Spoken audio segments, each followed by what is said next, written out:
It's 24 degrees Celsius here in Abuja, the Federal Capital Territory. Good morning and welcome to Sunrise Daily, your daily dose of sunshine, regardless of whatever is happening around you. I'm Maupe Ogun-Yusuf. Good morning and welcome to Friday edition. I am Kayla Magwan. What a conversation we're going to have today. What a week, what a few weeks we've had, and today someone is getting the opportunity to reply an accusation that was made against them. And I'm looking forward to hearing what the good man of the cloak is going to be saying to us this morning.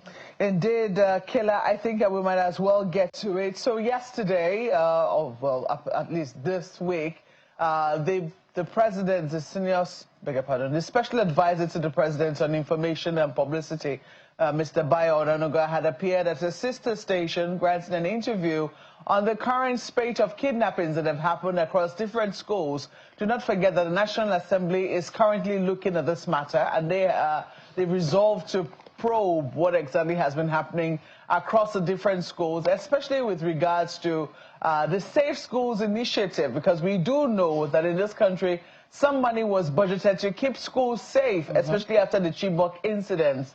But that has clearly not transpired into safety for children. But then, the president's special advisor was on a different program at a sister station to discuss this particular matter, and he brought up the situation in Niger State, alleging that the situation in Niger State is unclear to them because they have not received the cooperation of the Christian Association of Nigeria there, who seems to be speaking more for the students who were abducted in the States. So, for instance, he says they do not have a list of the students who have been abducted in that state, despite all of their attempts to get this list. That there was also a memo, there was also an instruction to schools in Niger State urging them to close, but that St. Mary's Catholic School did not close, did not obey this particular instruction. Now, we understand that there have been rebuttals saying that is not the situation, and we're about to get at least a picture from those who should know. This morning, we're being joined by Bishop Bulus, who is the Catholic bishop of the Diocese of Kontagora in Niger State. I mean, Kontagora is where the school, St. Mary's Catholic Nursery, Primary and Secondary School, is located. And he joins us this morning virtually to give us an update of the current, or at least a true picture of what exactly has happened in that school with regards to the kidnap of the children. Your Lordship, thank you so much for speaking with us on Sunrise Daily this morning. And we really want to commiserate with you on the abduction of these children. I can imagine that it must be a traumatic time for the community that you oversee in Kontagora. So certainly our commiserations with you. But can you give us a clear picture of what exactly transpired last week Friday, exactly a week today, when those children were taken? Week Friday, exactly a week today, when those children were taken. Thank you for having me, and good morning to you all. This is actually what happened. Friday between 1 a.m. and 3 a.m., the school was surrounded by bandits. And first, I think the first attempt was to see if they can break through where the sisters are living. That didn't happen. They were not able to break the place because when they came to the gate, they were asking where are the sisters living. The gateman said, well, they work here, but they don't live here. So they shot him and then forced the gate open. There's the other gate that leads to the school. They tried to, what do you call it now, force the gates that separated the sisters' convent and the school. That they didn't succeed. So eventually, they now went to the hostel where we have the dormitory, where we have the children. And they were able to, they shot into the air because of, they shot into the air and everyone was scared. So many of them tried to escape, or many escaped into the bushes around. And so at the end of the day, they were able to make a way with some of them. And we don't know the number of pupils, students, and teachers taken away. As a head count in the morning, when everywhere was calm, we had 303 pupils and students missing, and 12 teachers also not seen. And so we added that number to make it 315 that cannot be accounted for after taking the head count. Now this happened and so many of them went into the bush. And of course, when something happened and you run away from danger, the last thing you want to do is to go back to the same place. So some of them went, most of them went, those that escaped, they went into they went back home to their villages. And so when we started having calls of those that were reunited with their parents, so we're able to get 50 out of the 315, including staff and teachers that could not be accounted for. And out of that number, we deducted them from the 315. We now have 265 as at now. That is the number that is missing. This is what has happened. All right, so... And this information is in public. Yes, indeed, because we did see a statement from the president, actually, yes, from the president, not the presidency. Now, on Sunday, confirming that, I think they even said 51 students were reunited with their parents, and they were home with their parents. So can you speak to us about what this controversy is really about? Because we are now hearing, and Mr. Bayo Onanuga, who is the president's special advisor, says he was quoting the Niger State government that they did receive information prior to that time that there could be a security breach and that there was like a word-of-mouth transmission to schools asking them to shut down. Did you receive, or did St. Mary's Catholic School receive such an information? Well, what I do know is that in 2021/2022, we had rumors that the school would be attacked. So what we did was to shut down the school immediately and close the place. We now reinforce the security system there that we have in place. The students who are supposed to write their final exams that year, we relocated to Kontagora so that they will not miss out. So the place was shut for 5 months while we built the security fence and employ more security men to mind the gate. Now, when we're able to do that, we now resume as other schools are running. Since then, we have not had anything, no any verbal warning, no any written warning that we should close the school until this incident happened. This is exactly what happened. So this particular accusation or this particular information has come as a surprise to you. Is that what you're saying? Yes, I'm surprised because if on our own side in 2021, 2022, we could close the school for mere rumor that the school be attacked, I see no reason why we should have that kind of instruction and not obey it. If on our own we could do that, as I've just said. Part of also what we heard, because you have confirmed that 265 people are currently unaccounted for, and that's the number you suspect are currently with the bandits. This includes, yes. It still includes 12 teachers. When yes. You say 12 members of staff, are we looking at Reverend Sisters? Because I imagine that the Reverend Sisters are also a part of the teaching staff. No, the Reverend Sisters, as I said at the beginning, when they attempted to break into the convent, they didn't succeed. So the sisters are safe. They are with us now. So the number we have now is between the pupils, students, and the staff that are missing. So what is this controversy about not wanting to release the names of those who have been abducted so far? Well, as far as we know, as I said, that after the whole thing happened, we had 315 that could not be accounted for during the head count. Now, when we are able to, when those that escaped started calling that they have been reunited with their parents, we have to deduct that from the 315, and we now had 265. And this message has been found, it's in the public now, which we have forwarded to all those that are supposed to have it. What we're saying is, do you have the names of those who are still within the clutches yes. of the abductors? Yes, we have it in public. We have the names of the 265. We have the names of those who returned. The 50, we also have it in public. We have made this public. Does the Niger State government have it as well as the DSS authorities? Because they say that they have been asking for it. Yes, I have forwarded it to His Excellency. His Excellency, the governor, you mean? Yes, the governor, yes. When was this done? Well, I think that was Saturday, Sunday, when we were, this thing happened on Friday. So we were still having some confusion of who is missing and who is not missing. Until after Saturday, Sunday, we're able to bring out the real names, the real number that were missing after those who reunited with their parents. I came back because at the initial stage, as I said, we had 315, but when we now had 50 that reunited with their parents, we have to deduct that. And all the list of those who returned, we also have it in public, which I forwarded to all the relevant authorities.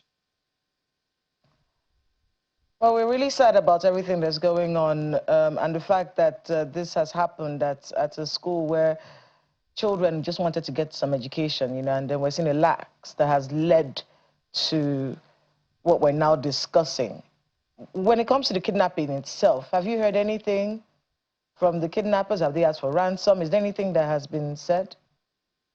Well, so far, we have not had any contact with them. As I'm speaking now, I've not had any call with regard to the abductors. The National Assembly started talking about the Safe Schools Initiative.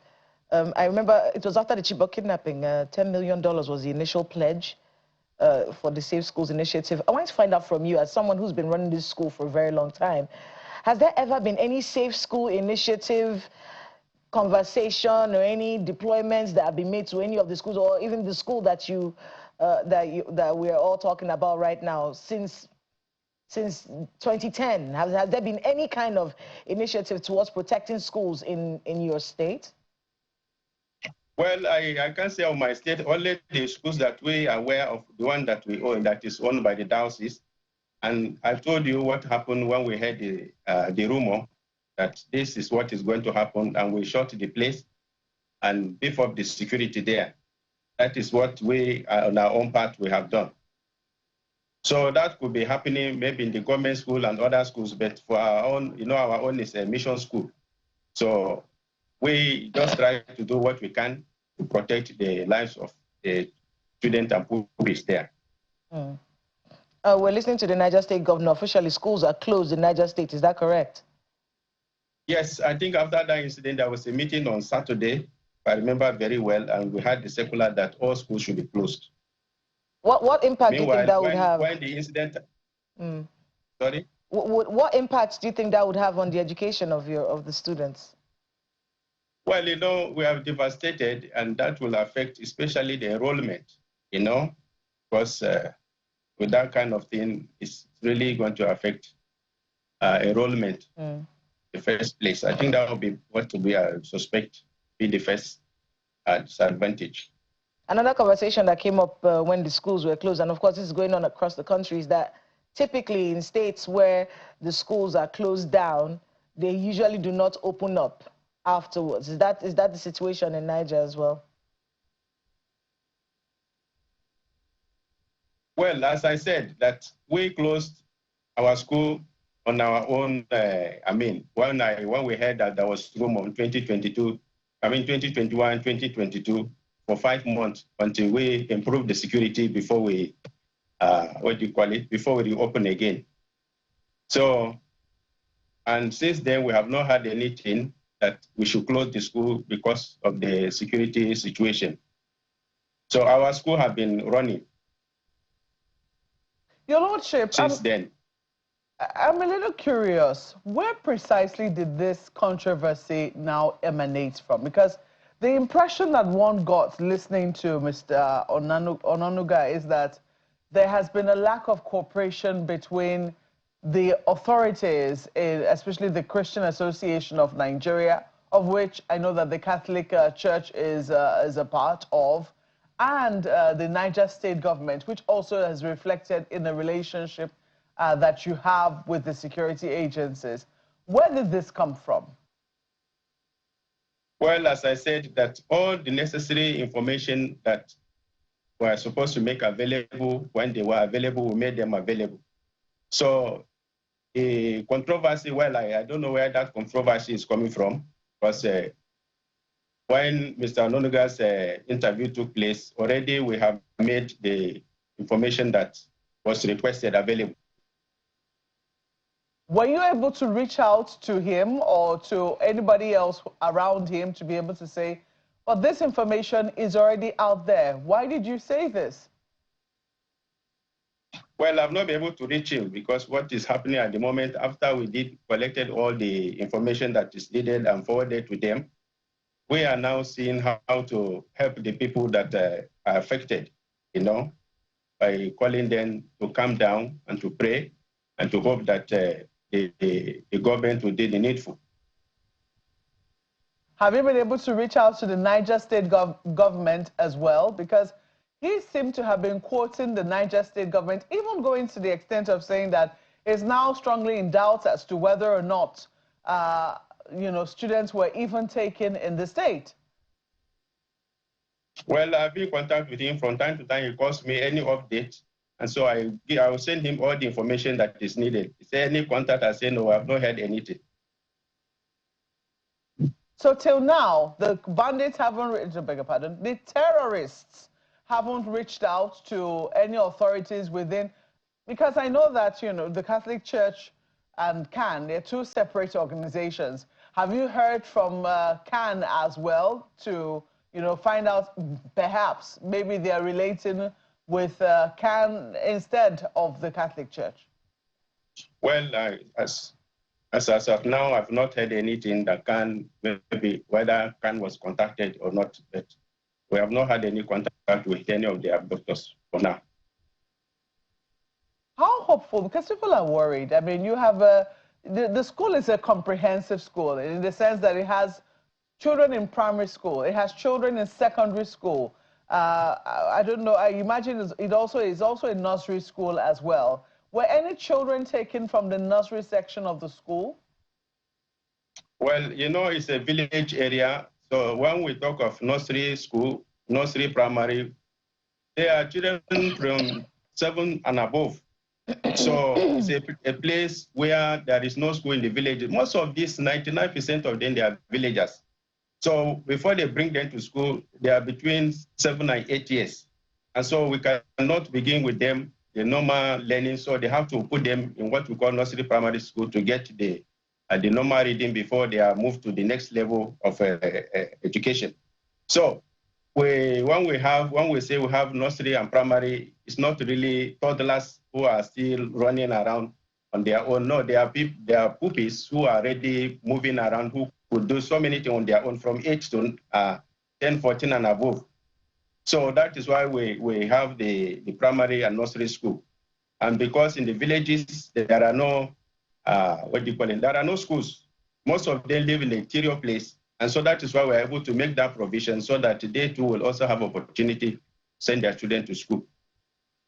So you can confirm to us that some, even though you say that they are old enough to have been in primary school, some children who are currently enrolled as nursery school children were taken as well?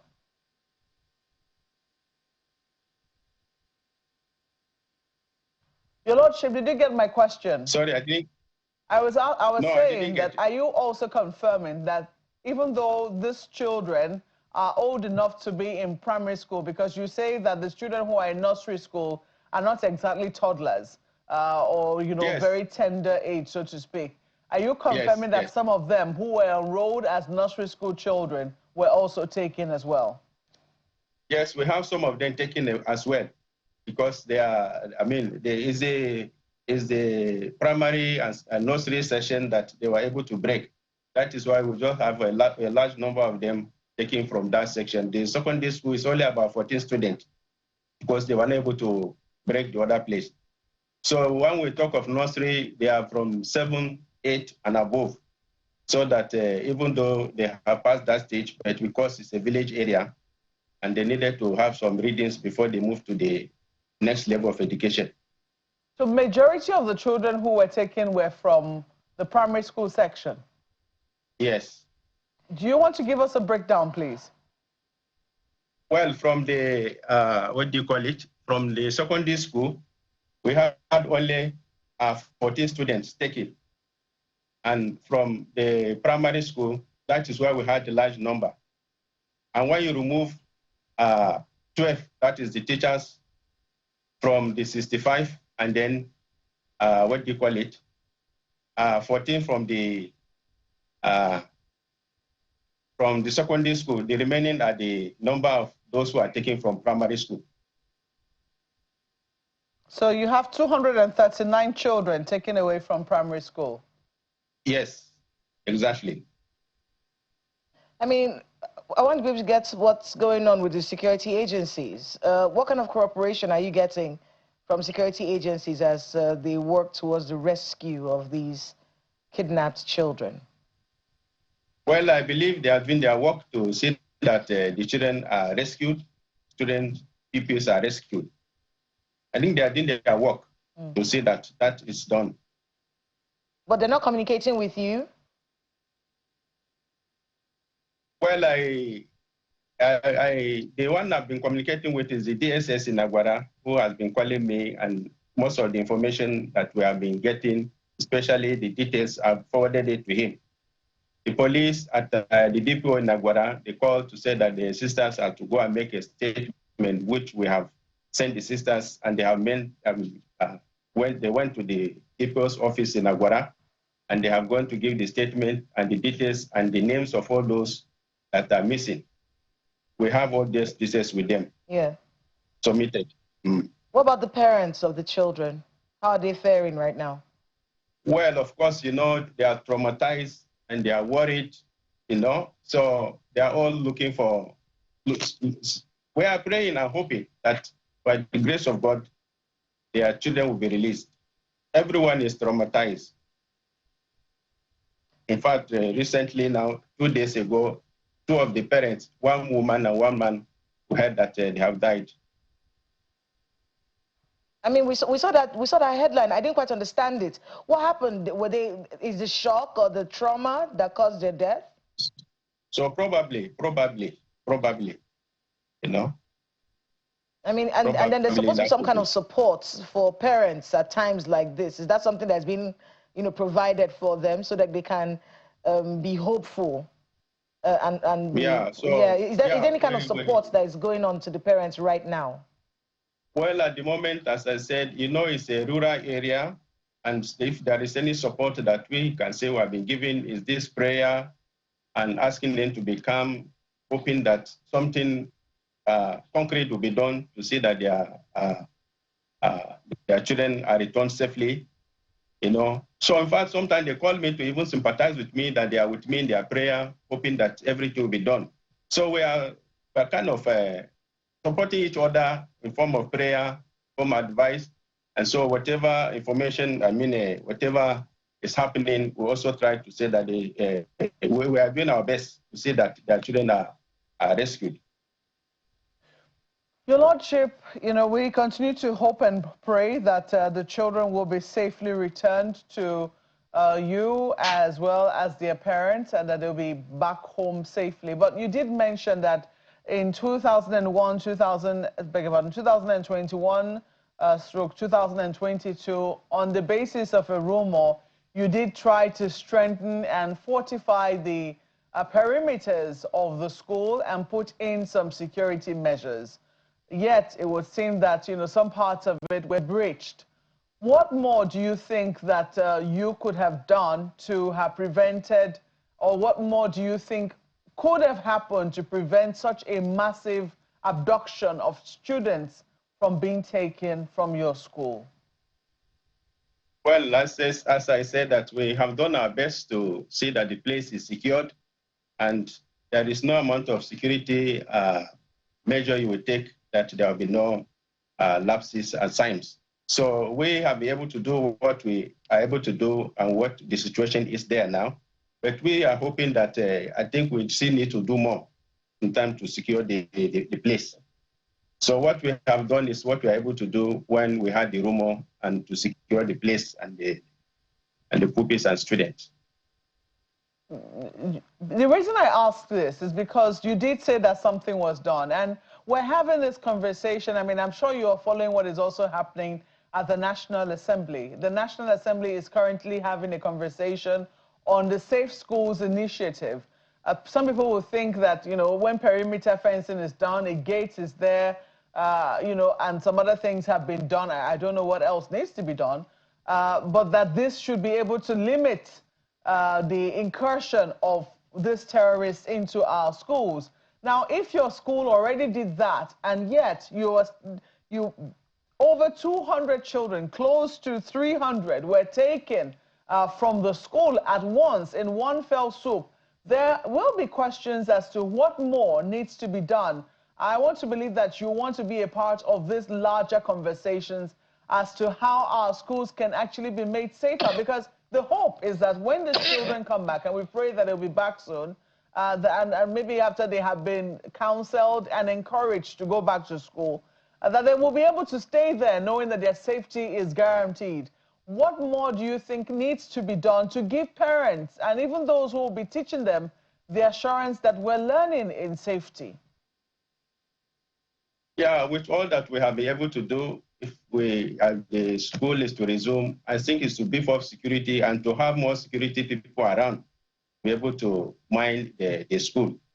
With all that we have been able to do, I think we need more security people around to secure the place, apart from what we have been able to put in place to guard the school and then the staff and those who are working there.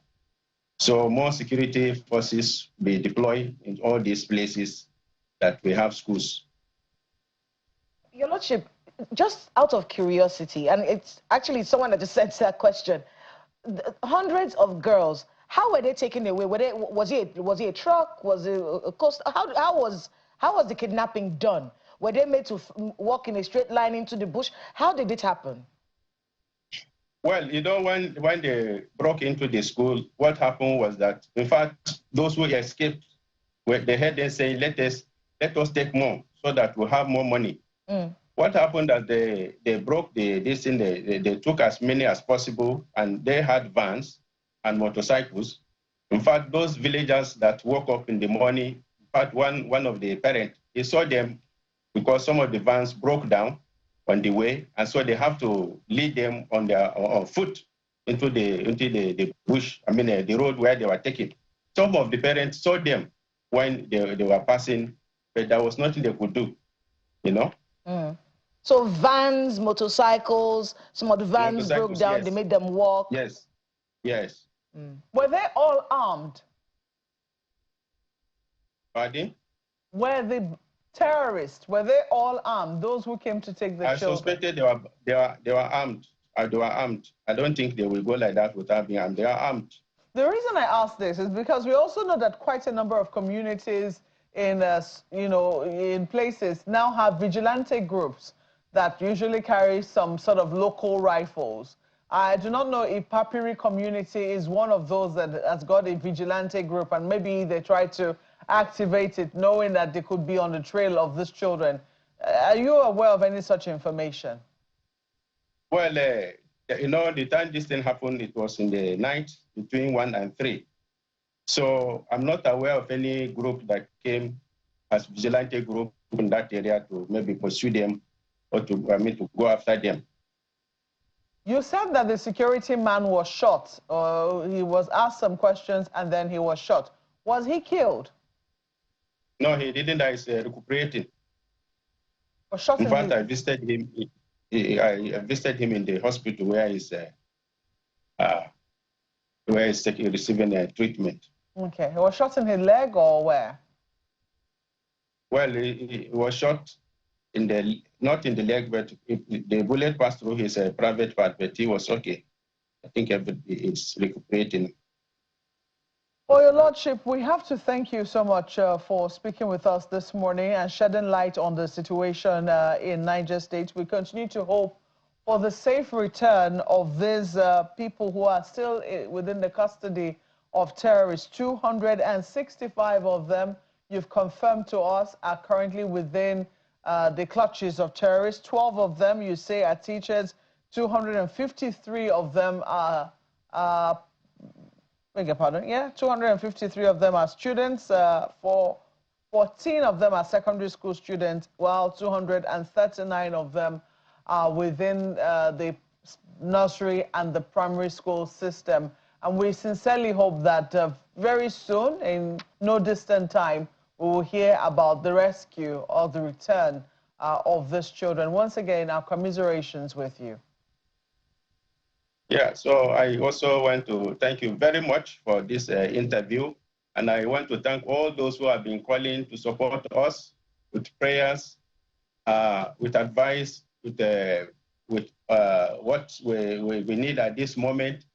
So I'm also calling on the government, especially the federal government and the state government, to help us come to the rescue of these those who have been abducted. So this is my appeal.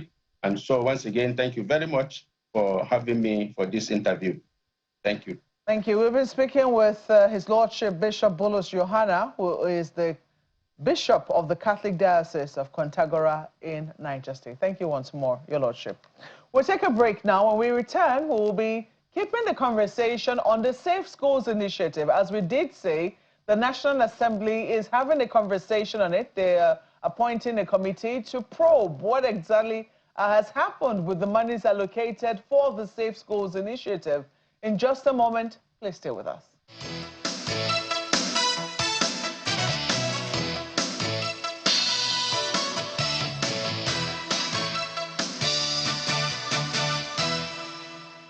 The final plenary of the week, with the nation's raging security challenges still dominating discussions. Barely 10 days ago, when a fresh assault on schools began in Kebbi State, lawmakers in the upper chamber expressed outrage, questioning whether funds allocated to the Safe Schools initiative were properly utilized. We know now the schools are not protected. What happened to the money? A resolution was adopted to begin an investigation into the matter, and during plenary, the President of the Senate announced the Constitution. The proposed ad hoc committee to investigate the Safe School initiative, funding, expenditure, matters arising, and otherwise. The Senior Senator Ojo Zokalo will serve as chairman, I think, to make it comprehensive, to make it a 13-man committee.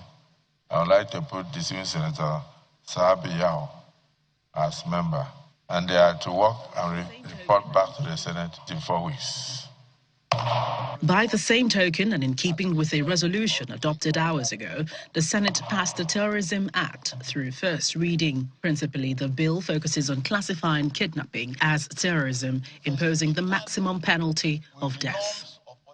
Separately, the Senate's Joint Committee on Finance, Customs and Excise Duty considered in a public hearing a bill seeking to increase excise duty on carbonated sugar-sweetened beverages in the country. The current excise duty of 10 naira per litre on non-alcoholic carbonated sugar-sweetened beverages was introduced at a time when our economic realities were significantly different from what they are today.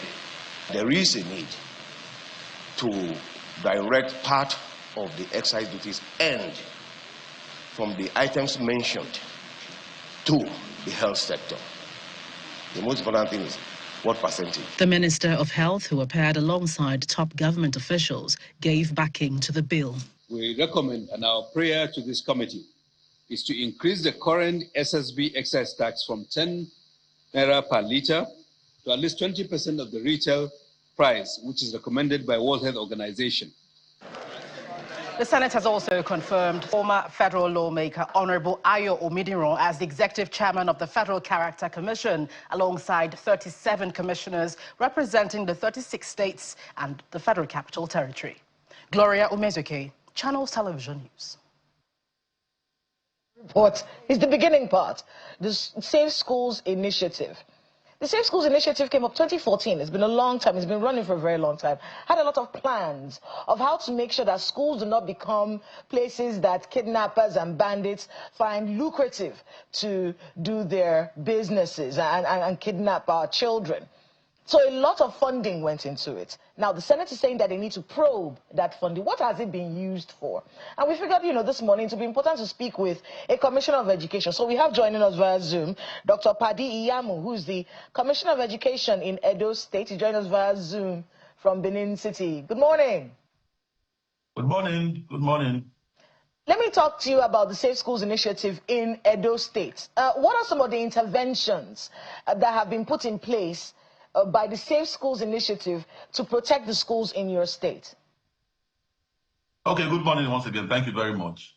Like, although we are thankful to the government, at least shows their responsive attitude to in regards to the peculiar situation that we find ourselves. So for us in Edo State, it's very simple. The governor has made it clear that we have to secure, our children across all the senatorial zones in Edo State. One of the ways we are doing that is the compulsory, implementation of the perimeter fencing across all our schools. If you come to all the schools that we are working on remodeling, reconstructing now, you see that we have perimeter fencing. Because if you don't have the perimeter fence in place, it will be easy for intruders to just walk in casually to carry out any dastardly act. We're also strengthening the SBMCs across our schools, the schools-based management committees, because you will agree with me that crime thrives when we have internal collaborators, So these challenges that we are facing in the country is as a result of maybe the complacency of people in the community where those activities take place. So when we have people come in from the host communities to strengthen the security architecture, it makes it easier. Because the people that are coming to those schools pass through the communities, They don't just vanish into those schools. They pass through the communities. Commissioner, we'll get to that in a bit, because, I can understand where you're coming from, the conversation around how it even happened in the first place. But I want to go back to the Safe Schools Initiative. You mentioned a lot of things that have been happening, the perimeter fencing and improved security. Are these interventions just by the state government, or was the Safe School Initiative employed in any of these interventions that you just mentioned? Well, I'm talking basically about what we are doing as a government, in Edo State. The safety and the lives of all the children, matters. And you must put strategies in place to make sure that, as the name implies, the safe school, keep the school safe. So that what we are doing as a government. Okay, so to be clear, these are interventions that are being done by the state government. It has nothing to do with the Safe Schools Initiative, which brings me to the question about that initiative. Does it exist in Edo State? Well, I think it exists, but I think we, as a state government and as a people, we must, because we are the locals. Bringing somebody from outside, it shows the responsiveness of the government, the federal government, but those that are in the states also have to synergize to make it easier and to make the process seamless. So as the Safe School Initiative is in progress, it's in place, but we as the state government, we are taking the lead to ensure that the implementation is total. That's a very interesting point. We'll get to that shortly. Now, you were talking about, how these invasions happen in the first place. And, you alluded to the communities where these bandits pass through to get to the schools that they, take all these children from. However, many people have pointed to security in the state itself. The communities, in many cases, and this is an explanation people have given, many communities find themselves in a situation where they cannot exactly, take the kind of action that you're asking them to take, because many of those communities are attacked when they speak up about strange people in their neighborhoods. They're not protected when they blow the whistle on all of these sorts of situations. So many of them just keep quiet. In fact, some communities even welcome them, because they have a situation where they don't want to die. They don't feel protected by government at their level. So that's the explanation that many people have given. What do you think about that? In places where kidnappings have happened recently, do you feel like security presence was sufficient to protect the communities and catch the bandits when they operate? Okay, very valid. But I will again reiterate that, you know, if you look at the chronology of what happened and what we heard, you know, they said someone gave the order that the security should evacuate, and the school was attacked. If we have, you know, the locals, as I earlier mentioned, if we have the locals, you know, as part of the security architecture, trained, and I was glad when I saw on social media that even the president is now saying that we should start the implementation of state police. You know, these are practical steps that will help us as a people. And again, just like we tell our people in Edo State, this is the time where we need these community heads the most. The local government chairmen now have autonomy. The autonomy is not for them to collect money and go and sleep. You know, if someone is coming from Abu, there's a committee set up and we have security men, you know, they don't understand the peculiarity of the environment, like the locals. So this is a time where the local government chairman, the community heads, they have to sit up. If you are giving money to secure your territory. You know, we have several meetings from time to time where the governor reiterates that everyone, you know, as the saying goes, it takes a good village to raise a child. It's a collective responsibility. So people should not just put fingers to the president. Oh, the president has taken his children from schools. Oh, the president has done this. President has done. No. You have a role. You can't be going smiling to the bank every month, collecting three times what you have been collecting before, and going to sleep. Then when it's time to point finger, you are pointing finger to someone else. That's why in our states, the governor is very particular. It's serious. Governance is serious business. If you're not ready, you take the back, you take the door and go out. You know, so these are the practical steps in clear terms. We have to ensure that the local governments are more responsive. You know, the community heads, the village heads, you must, because the children we are talking about are not children of the president. Yes, they are children. They're children from the community. The Commissioner, children I want to get your thoughts on this, the probe that is being pushed for by the Senate. Because I've listened to you talk. A lot of the things that you said have been done to protect schools in Edo State were done by the state government. So, and I asked you about the presence of the Safe School Initiative. You said, oh, it's there, but you didn't point out any of the things that the Safe School Initiative has done, despite the fact that over the years, the Safe School Initiative has been collecting money. So I want to ask you, do you think that the Safe School Initiative should be probed the way the Senate is asking that it should be? Well, yes, of course. There must be accountability. There must be equity, you know, in every system.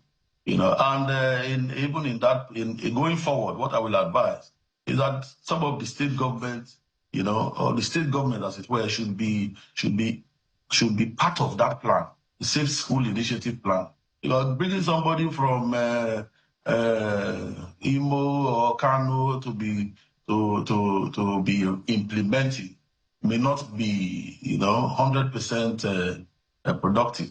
So we must inculcate, bring the state government, you know, and the drivers. Look, the community, you know, the local government must be part of that implementation unit, so that we can get the maximum results that we seek. Honorable Commissioner, I'm glad that you're speaking with us this morning, even though I know that you're relatively new in office. And, you know, but I want to also imagine that you're not new in the country. And as such, you might have been following this development, especially with the beat, or the sector that you have now been given to man, which is this sector on education. And now we see that our schools are under attack. I just want to bring up this report I see right here on the front page of the Punch newspaper. So just in case you might want to, you know, cast your mind to it when you do have the time, it takes us back to the history of the launch of the Safe Schools Initiative. It was done in 2014, as my colleague rightly pointed out, with an initial pledge of $10 million. From what we understand, it was supposed to have been funded, yes, by states, there's a federal, state, and donor contributions. Now, the Punch newspapers is reporting that this program has largely been underfunded as a result of states unwilling to meet their own counterpart funding. And if I'm to glean from what it is that you have said so far, it appears that state governments are not comfortable with the structure of the Safe Schools initiative, and perhaps this might inform their reluctance to want to, contribute their own quota towards this particular program. Is that correct? So, like, what if you listened when I was talking? In Edo State, I'm going to talk about my state. In Edo State, the governor is fully funding any, idea or program that will ensure that the children in Edo State are safe. So for Edo State, I don't think funding, as it were, for funding activities to safeguard our schools is a problem, because there's no school the governor has built without a perimeter fence. That's the first thing we will going to tell you, that there must be perimeter fencing in those schools so that the children can be safe. And in terms of the education sector, I think we are doing quite well. That's why we are recording. There are two different things, Honorable Commissioner. There are two different things. I mean, it's one thing for a state government to build schools and decide that every school that they build, they'll fence. It's another thing for them to contribute to a central funding meant to keep schools across the country safe. Has Edo State been a part of that program, to the best of your knowledge? Yes, fully. So when was the last time the counterpart funding was paid from the Edo State government to that program, and how much was paid? Okay, just as you mentioned, we are new in office. It's just 1 year. Whenever, the governor is required to contribute, just like we have in the UBEC, if you take the UBEC counterpart funding program into account, we have contributed over 4 billion naira there. So on this Safe School Initiative program, I think I do not have the figures, but I know that if it has to do with the safety of our children, the governor does not think twice. Okay, because I'm seeing here that the program is supposed to be backed by 144.8 billion financing plan for the years 2023 to 2026. And of course, as I did mention, it's supposed to rely on federal, state, and donor contributions. But they are reporting here that only a fraction of the funds have been released, and state co-funding remains inconsistent. So we'll be very grateful if you can give us up to speed with, how much the state government has been able to contribute so far, and when the last contribution to this funding was made. Okay, as I said, it's the same question you just asked. As I said, the governor is just 1 year in office, but I cannot give you figures now, that from my head, let me use that statement. But I can assure you that the default for the defaulting states, those states will not be part of it in this last 1 year, because we have done quite a lot, and we are still doing a lot as we speak. You mentioned UBEC. Can you give us the figures for UBEC? No, we have paid over 4 billion. Yes. So you have the figures for UBEC? Yes. But not the Safe Schools Initiative? No. All right, Honorable Commissioner. So but the objectives, the objectives of the Safe School Initiative, we are already fully implementing it. Okay. As far as we know, So what we see here, I mean, the pattern that we've seen is that these terrorists go after schools. It doesn't matter whether they are private or they're government-owned. They've gone after government-owned schools. They've gone after private schools. In Niger State, the school that was attacked was an institution-owned school, a Catholic school, that was attacked in Niger State. And they did say that, I'm sure you must have listened to the conversation we had with His Lordship, that they did try to fortify their own fences way before now. However, they still came under attack. So apart from the perimeter fencing, which the state government is, paying attention to, I want to imagine that it's not just paying attention to its own schools, it's also paying attention to private schools that could be vulnerable, particularly in rural areas. Does it also have like a separate funding for those kinds of, and it's some sort of support? Because if any attack should happen to those schools, the state government will still look inept. So is that support? There are two questions in one. Is that support for private schools that are in rural areas that you realize could be vulnerable on the one hand, and then two, what other support apart from perimeter fencing are you looking at in making schools safe in Edo State? Okay, thank you very much. The first question, there is support, for those private schools. We have several programs. We even have a direct line. We have quarterly review meetings where we discuss some of the challenges and how we can step in. Then for the second question you asked, the state government, aside the perimeter fencing, I did mention the SBMCs, School-Based Management Committee, made up of the PTA, the community in which the school is located, and the principal, the head of the school, where they come together. They are the ones that run, the daily affairs of the school. They share ideas, and you will agree with me that security is all about intelligence. Even if you deploy armed men to a school, if you don't have proper intelligence in that community, it can be an effort in futility, because when they want to strike, those internally, will be able to, will even sell out the security team that has been deployed. So in that regard, we have the vigilantes in various communities. We're also having dotted lines to the community heads, where those schools are located, because we are talking about the locals, especially as it relates to the rural areas. Even the village heads. Everyone has to be part of this plan, because it's a peculiar challenge that requires everyone, to contribute, as it were.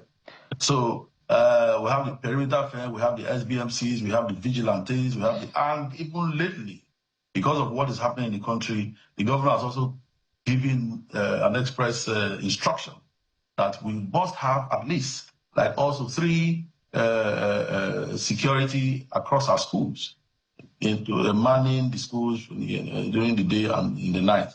And it doesn't end there.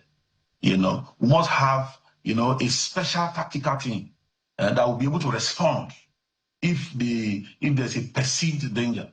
But, Okay. All layers of security, that have been put in place, if it's effective, they will be able to reduce the crime level to as low as reasonably practical. All right, Honorable Commissioner, just quickly, sorry to interrupt you there. You say that there's a fund available for other vulnerable schools in rural areas, and that there's support available for them. Can you tell us if any of the schools have been able to withdraw, any money from this fund, and how much they've been able to withdraw?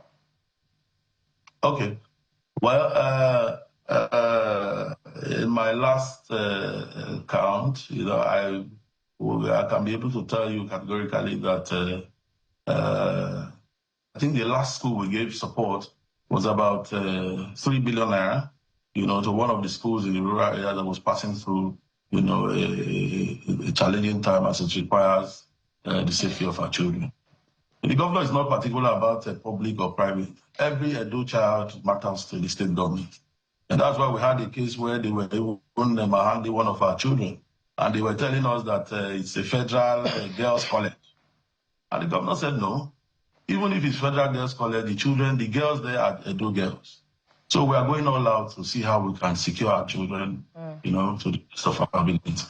Well, Dr. Padi Iyamu, I want to thank you very much. I know you have a lot of work ahead of you protecting the schools in your state.